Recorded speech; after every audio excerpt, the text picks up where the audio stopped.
이 일은 아하수에로 왕 때에 있었던 일이니 아하수에로는 인도로부터 구스까지 127지방을 다스리는 왕이라. 당시에 아하수에로 왕이 수상궁에서 즉위하고 왕위에 있은 지 3년에 그의 모든 지방관과 신하들을 위하여 잔치를 베푸니 바사와 메대의 장수와 각 지방의 귀족과 지방관들이 다 왕 앞에 있는지라. 왕이 여러 날 곧 180일 동안에 그의 영화로운 나라의 부함과 위엄의 혁혁함을 나타내니라. 이날이 지남에 왕이 또 도성수산에 있는 귀천간의 백성을 위하여 왕궁 후원뜰에서 7일 동안 잔치를 베풀세 백색, 녹색, 청색 휘장을 자색하는 배줄로 대리석 기둥 은고리에 메고 금과 은으로 만든 걸상을 화반석, 백석, 운모석, 흑석을 깐 땅에 진설하고 금잔으로 마시게 하니 잔의 모양이 각기 다르고 왕이 풍부하였으므로 어주가 한이 없으며 마시는 것도 법도가 있어 사람으로 억지로 하지 않게 하니 이는 왕이 모든 국내 관리에게 명령하여 각 사람이 마음대로 하게 함이더라. 왕후 와스디도 아하수에로 왕궁에서 여인들을 위하여 잔치를 베푸니라. 제7일에 왕이 중히 일어나서 어전넷이 무만과 비스다와 하르보나와 빅다와 아박다와 세달과 가르가스 7사람을 명령하여 왕후 와스디를 정하여 왕후의 관을 정지하고 왕 앞으로 나오게 하여 그의 아리따움을 뭇 백성과 지방관들에게 보이게 하라 하니 이는 왕후의 용모가 보기에 좋음이니라. 그러나 왕후 와스디는 내시가 전하는 왕명을 따르기를 싫어하니 왕이 진노하여 마음속이 불붙듯 하더라.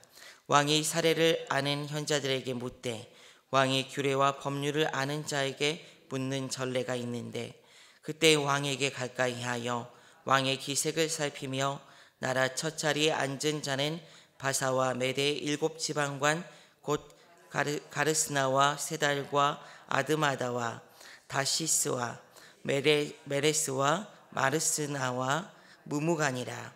왕후 와스디가 내시가 전에는 아하수에로 왕의 명령을 따르지 아니하니 규례대로 하면 어떻게 처치할까?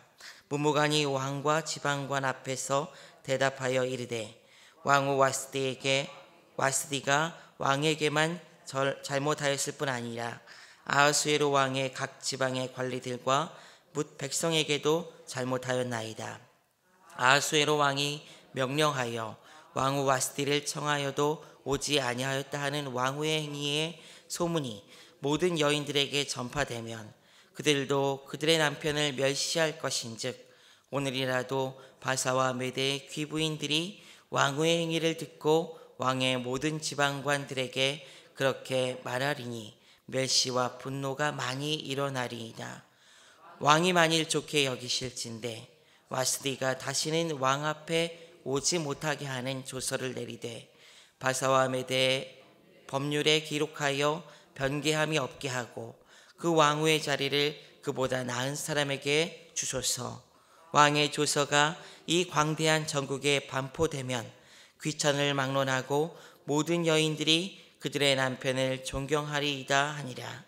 왕과 지방관들이 그 말을 옳게 여긴지라.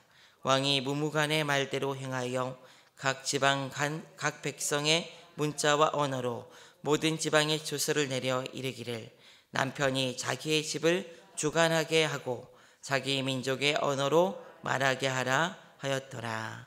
아멘. 글의 시점 중에서 전지적 작가 시점이라는 것이 있습니다. 모든 것을 다 알고 이를 서술하는 글의 관점을 이야기하는 것이죠. 이 세상의 역사는 모든 것을 운행하시고 다스리시는 전능하신 하나님의 이야기 같다는 생각을 합니다. 하나님은 전지적 시점에서 우리의 삶을 아실 뿐 아니라 간섭하시고 만들어 가시는 분이시기 때문입니다.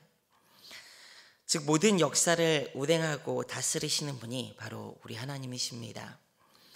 그러나 그 다스림은 결코 하나님께서 그리스 로마 신화에 나오는 이 신들처럼 자기 마음에 내키는 대로 변덕스럽게 다스리거나 운영하는 그런 다스림은 절대로 아닙니다. 하나님은 구원이라는 큰 틀 안에서 이 역사를 운영하시고 이끌어 가십니다. 절대로 자기 마음의 변덕스러움에 따라서 다스리시지 않으시고 정의와 공의와 하나님의 섭리와 하나님의 뜻에 따라 다스리시는 공의로우신 하나님이십니다. 그래도 클라이막스가 있듯이 하나님께서 써내려가는 역사에도 고저가 있게 마련입니다. 이스라엘 백성들은 선민이기에 망하지 않는다고 생각하였고 실제로 하나님께서 선택한 나라가 망해서는 안 될 것 같은데 그 나라가 망하기도 합니다. 그러나 그것이 다가 아닙니다.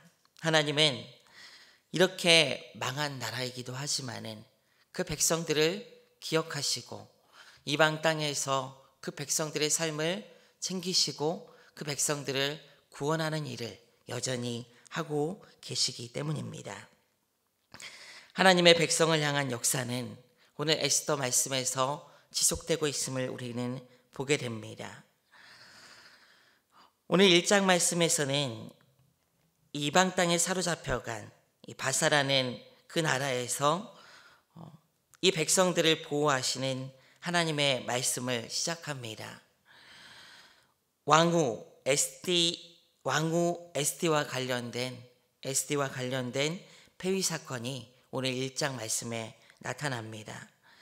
이 왕후 에스디를 폐위한 왕 아하수에로 왕은 인도로부터 구스까지 127지방을 다스리는 왕이라고 오늘 말씀은 기록합니다. 그는 다리오 왕의 아들로 왕에 즉위하고 많은 도를 다스렸습니다. 그는 야심이 많은 사람이었습니다. 다리오 왕이 그리스를 정복하기 위해서 벌인 전쟁이 이제 역사상에서도 잘 기록이 되어 있는 페르시아 전쟁입니다. 이 페르시아 전쟁이 1, 2, 3차에 걸쳐서 진행이 되는데 1차와 2차에 걸쳐서 이 전쟁에서 실패하게 돼요. 이 다리오 왕이. 아버지의 뒤를 이어서 이 아하수에로 왕이 즉위하고 나서 3차 페르시아 전쟁을 벌이게 됩니다. 몇 해 전에 나온 이 300이라는 영화가 이 3차 페르시아 전쟁의 모습을 담고 있는 영화입니다. 그 영화에 보게 되면은 이 아하수에로 왕이 등장하게 되죠. 굉장히 험악하고 포악한 왕으로 영화에서는 그려지게 됩니다. 근데 이 전쟁에서 이 전쟁을 하면서 결정적으로 살라미스 해전이라는 이 전쟁에서 패하게 되면서 이 페르시아 전쟁은 이 페르시아의 바사의 패배로 끝이 나게 됩니다. 영화에서 표현한 것과 같이 크세스는 야심이 많고 이 아하수에로 왕은 야심이 많고 굉장히 포악한 왕으로 역사상으로도 기록이 되어 있습니다. 역사학자의 헤로도투스는 그래서 이 아하수에로 왕에 대해서 가족과 신하나 측근 어느 누구도 사랑하지 않고 그들을 심지어 죽이기까지 한 포악한 왕으로 기록하고 있습니다. 불 끓는 성정을 가진 사람이 바로 이 아하수에로 왕입니다. 그런데 그는 자기의 왕의 위세를 과시하기 위해서 오늘 말씀에 보게 되면은 굉장히 오랜 기간 잔치를 베풀고 있음을 보게 됩니다. 6개월 동안 이 잔치를 거의 베풀게 되고 수상궁, 즉 자신의 왕궁에서 모든 백성을 위해서 7일 동안 잔치를 베풀게 됩니다. 잔치에서도 이 어주가 끊어지지 않을 정도로 풍성하게 이 잔치를 하게 됨을 보게 됩니다. 이 모든 것들이 다 4절에 보게 되면은 왕이 여러 날 곧 180일 동안에 그의 영화로운 나라의 부함과 위엄의 혁혁함을 나타내니라. 자신의 위세를 과시하고 싶었던 거예요. 자신의 왕권을 과시하고 싶었던 것입니다. 그래서 이렇게 사치스럽게 이 잔치를 벌이게 됩니다. 그리고 술에 거하게 취해서 이 잔치 가운데 왕후 와스디를 백성들과 고관들에게 보일 수 있도록 행차하라고 명령을 합니다. 오늘 11절과 12절 말씀인데 우리 다 같이 한번 읽어보도록 하겠습니다. 시작. 왕후 와스디를 청하여 왕후의 관을 정지하고 왕 앞으로 나오게 하여 그의 아리따움을 뭇 백성과 지방관들에게 보이게 하라 하니 이는 왕후의 용모가 보기에 좋음이라. 그러나 왕후 와스디는 내시가 전하는 왕명을 따르기를 싫어하니 왕이 진노하여 마음속이 불 붙는 듯 하더라. 이 와스디를 많은 백성들 앞에서 그 아리따움을 자랑하고 싶었습니다. 술에 취해서. 그런데 이를 와스디가 거역합니다. 왕이 굉장히 진노하게 돼요. 마음에 불붙듯 하더라라고 표현할 정도로 이 아수에로 왕이 진노합니다. 사실 이 와스디가 관을 정지하고 왕 앞에 나와서 그 아름다움을 과시하는 것 한번 해줄 수도 있을 것 같아요. 그렇지 않습니까? 그냥 기분 좋게 해줄 수도 있을 것 같아요. 그런데 역사학자들은 이 아하수에르 왕의 요청이 어떤 요청이었냐면 이 와스디를 많은 백성 앞에 서게 할 때 나체로 서게 명했을 것이다라고 이야기하는 학자들이 있습니다. 자기만 아는 그 아리따움을 이 많은 백성들 앞에서 보여주고 싶었던 거예요. 이 왕이 술 취해가지고. 이 앞에서는 왕으로서의 위엄도 지켜질 수 없었고 백성들 앞에서 그냥 웃음거리밖에 되지 않는 그런 자리였기에 이 와스디 입장에서는 거절을 할 수밖에 없었던 그런 자리였습니다. 그럼에도 불구하고 왕은 이에 대해서 자신의 잘못은 돌아보지 않고 불같이 화를 냅니다. 그리고 이에 대해서 처벌을 하게 되는데 모든 다른 귀족과 여인들, 나라들, 여인들에게도 영향을 끼칠 것이기 때문에 이 와스디를 폐위하고 그녀를 추방할 것을 조언을 하는 이 신하들의 말을 듣고 그대로 하게 됩니다. 왕의 조언은 받아들여지고 가정의 질서를 바로 세우는 조서를 내리고 이를 다민족이 섞여 사는 이 전 제국의 모든 말로 번역해서 그래서 조치를 취하도록 합니다. 사실 저는 이 부분이 굉장히 우습다는 생각을 합니다. 이 아하수에르 왕에 대해서 인도로부터 구스까지 엄청난 제국이죠. 이 제국을 127도를 다스리는 정말 큰 제국입니다. 그런데 이 제국을 다스리는 이 왕이 가정조차도 다스리지 못해서 지금 조서를 내리고 있는 거예요. 가장으로서 가정도 다스리지 못해서 제대로 다스리지 못해서 불같이 화를 내면서 여기에 대해서 조서를 내리고 있는 거예요. 전 세계를 호령하던 왕이 그 왕권을 가지고 그 위엄을 가지고 가정에서 자기의 변덕스러운 마음을 위로하기 위해서 이 왕권을 사용하고 있는 것입니다. 그가 가진 힘으로 고작 가정 하나를 지키지 못하는 그런 위험을 그는 나타내고 있는 것입니다. 그 힘으로 결국 왕위를 폐위시키고 가정 잘 지켜라, 남편 잘 섬겨라 이런 이야기를 하고 있는 것입니다. 아무리 막강한 권력을 가지고 있다 하더라도 결국 아하수에로 왕은 가정도 제대로 세우지 못한 그런 왕이었습니다. 세상의 권력과 힘은 이렇습니다.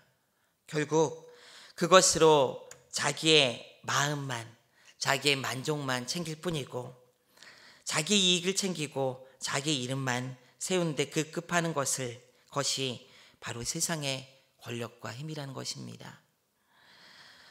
하나님을 모르고 하나님을 알지 못하는 권력의 모습이 바로 이런 모습 아닌가라는 생각을 하게 됩니다. 그러나 우리 하나님은 절대로 그렇지 않습니다. 모든 권위의 근간 되시며 세상을 다스리시며 운행해 가시는 한치의 빈틈도 없이 섭리하시고 간섭하시는 분이 바로 우리 하나님이십니다. 결국 아하수에로의 우스운 일화는 선하시며 우리를 끝까지 이끄시는 살아계신 하나님을 더욱더 이 에스더서에서 부각하고 강조하는 듯합니다. 이 에스더서는 이 아하수에로 왕의 왕비로 간택된 에스더의 이야기를 담고 있습니다. 에스더는 하만으로 말미암아 이스라엘의 위기가 찾아왔을 때 이스라엘 백성들이 구원 얻는 이야기를 담고 있습니다. 재미있는 점은 이 에스더서에 단 한 번조차도 하나님이란 얘기가 나오지 않는다는 점이에요, 여러분. 그래서 루터와 칼뱅은 이 에스더서의 주석을 아예 쓰지도 않았다고 합니다. 많은 역사상의 구약학자들이 이 책을 거의 언급조차 하지도 않았다고 합니다.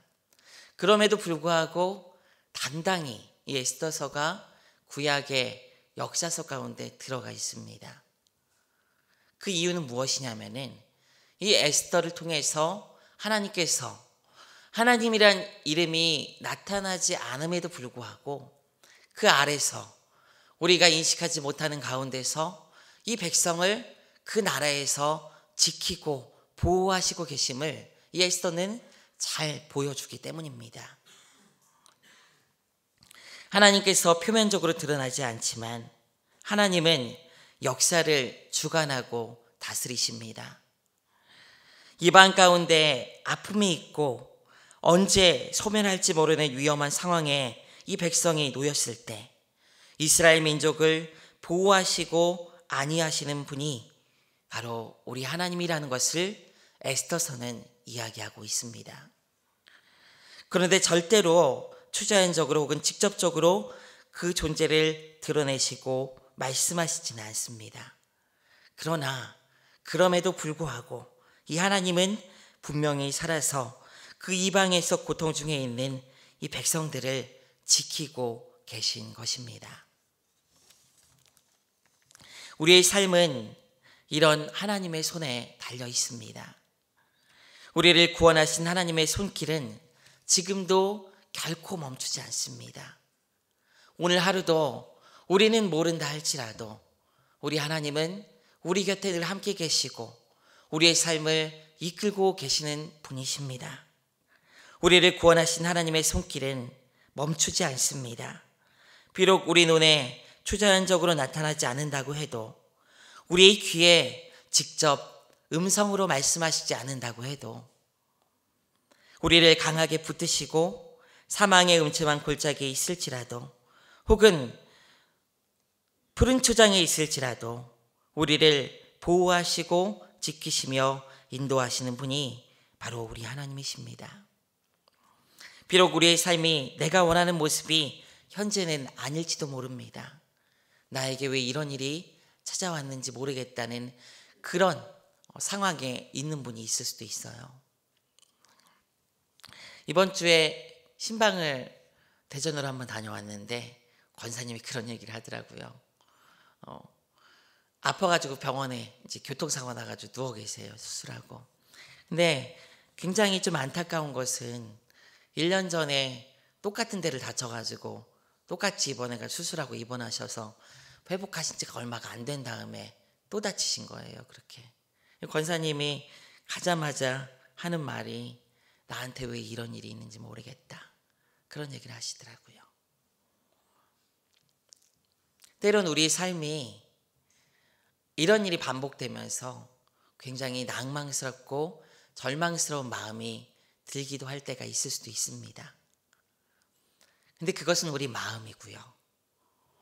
하나님께서는 여전히 우리를 통해서 그때조차도 일하고 계실 뿐만 아니라 모든 상황 가운데서 우리와 함께 하시는 분이시라는 것을 성경에서는 끊임없이 우리에게 말씀하고 있습니다. 비록 그 하나님이 표면적으로 피부에 와닿게 느껴지지 않는다 할지라도 여러분, 우리가 믿는 그 하나님을 여러분 100%그 삶에서 신뢰하고 붙드시는 여러분들 되시기를 원합니다. 우리 하나님은 선하신 분이시고 실수하지 않으시고 자녀된 우리를 끝까지 보호하시고 지키시며 이끄시는 분이라는 사실을 믿으시고 그 하나님 안에서 오늘 하루도 여러분들이 남겨진 모든 인생 가운데서 승리하며 살아갈 수 있는 복된 삶이 되시기를 주님의 이름으로 축원드립니다. 우리 같이 기도하시겠습니다. 하나님 감사합니다. 이방 땅에서 보이지 않으시지만 일하시고 그 백성들을 붙드시고 안위하시는 그 하나님을 우리로 하여금 에스더서를 통하여 보게 하심을 감사드립니다. 그 하나님은 어제나 오늘이나 과거나 현재나 동의하신 하나님이신 줄 믿습니다. 우리의 삶에도 한번 구원하시기로 작정하시고 우리를 자녀 삼으신 그 하나님의 역사는 지금도 우리의 삶에서 지속되고 있음을 믿습니다. 비록 우리의 삶이 녹록지 않고 현재 우리의 삶이 내가 원하는 평안하고 기쁜 모습은 아니라 할지라도 아버지께서 우리를 강하게 붙드시고 보호하시는 그 믿음과 그 성경 말씀에 근거한 그 마음의 결단을 통하여 주님 앞에 날마다 서서 믿음으로 살아가는 복된 인생들 될 수 있도록 우리의 삶을 붙드시고 인도하여 주시옵소서. 갈대와 같이 흔들릴 수는 있다 할지라도 그 뿌리조차 뽑히지 않는, 그 뿌리는 절대로 뽑히지 않는 우리의 인생들 될 수 있도록 아버지께서 인도하여 주시옵소서. 하나님을 신뢰하는 그 믿음으로 승리하여 하나님의 영광을 드러내는 아름다운 인생들 될 수 있도록 함께하여 주시옵소서. 감사드리며 예수 그리스도의 이름으로 기도드리옵나이다. 아멘.